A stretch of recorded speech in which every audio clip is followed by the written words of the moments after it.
नमस्कार. सरकारी कर्मचारी या यूट्यूब चॅनलमध्ये आपलं खूप खूप स्वागत आहे. आत्ताची मोठी ब्रेकिंग न्यूज. सेवानिवृत्त कर्मचाऱ्यांसाठी मोठे आर्थिक लाभ. चला तर याबाबतची सविस्तर माहिती पुढील प्रमाणे पाहूया. तत्पूर्वी चॅनलला सबस्क्राईब केलं नसेल तर चॅनलला सबस्क्राईब करायला विसरू नका. सरकारी कर्मचाऱ्यांना नवीन पेन्शन योजना लागू केल्याने निवृत्ती नियमामध्ये 5 मोठे महत्त्वपूर्ण बदल झाले आहेत. सरकारी कर्मचाऱ्यांना राष्ट्रीय पेन्शन योजना ऐवजी युनिफाईड पेन्शन योजना लागू करण्यात आलेली आहे. सदर UPS योजनेचा पर्याय राज्य सरकारी कर्मचाऱ्यांना देखील उपलब्ध करून देण्यात आलेला आहे.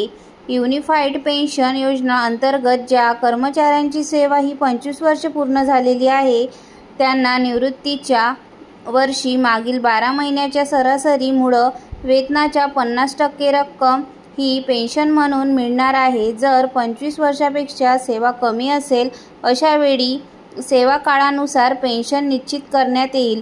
नवीन पेन्शन योजना UPS योजनामुळे निवृत्ती नियमामध्ये कर्मचाऱ्यांना देय भत्ते व इतर लाभांमध्ये बदल झाला आहे.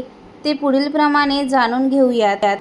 महागाई भत्ता. जुनी पेन्शन योजनामध्ये कर्मचाऱ्यांना विद्यमान महागाई भत्ताचा लाभ मिळतो, परंतु UPS योजनामध्ये महागाई भत्ता देयबाबत कोणतीही तरतूद नमूद नाही.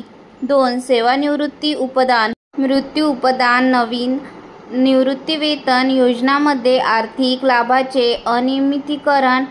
यामुळे सेवानिवृत्ती उपदान, मृत्यू उपदान रकमेत 20 लाख रुपये इतकी वाढ करण्यात आलेली आहे. 3. निवृत्तीवेतनासाठी प्रक्रियामध्ये सुधारणा.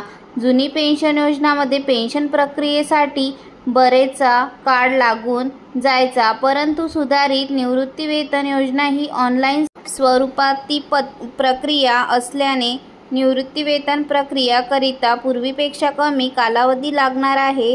याशिवाय केंद्र सरकारच्या निर्देशानुसार निवृत्तीचे शेवटचे 12-14 महिने शिल्लक असल्यास पेन्शन प्रक्रिया सुरू करण्याचे निर्देश देण्यात आलेले आहेत.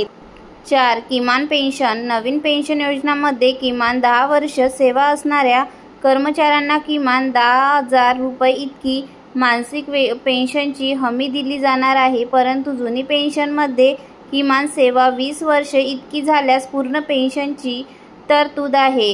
5. निवृत्तीवेतन घेत असाल तर सरकारी जबाबदारी असणार. निवृत्तीवेतन धारकांना आता सरकारी यंत्रावर टीका टिप्पणी करता येणार नाही, कारण ते सरकारी निवृत्तीवेतन घेत असतात, म्हणजेच ते एक प्रकारचे सरकारचे एक घटक आहेत. धन्यवाद.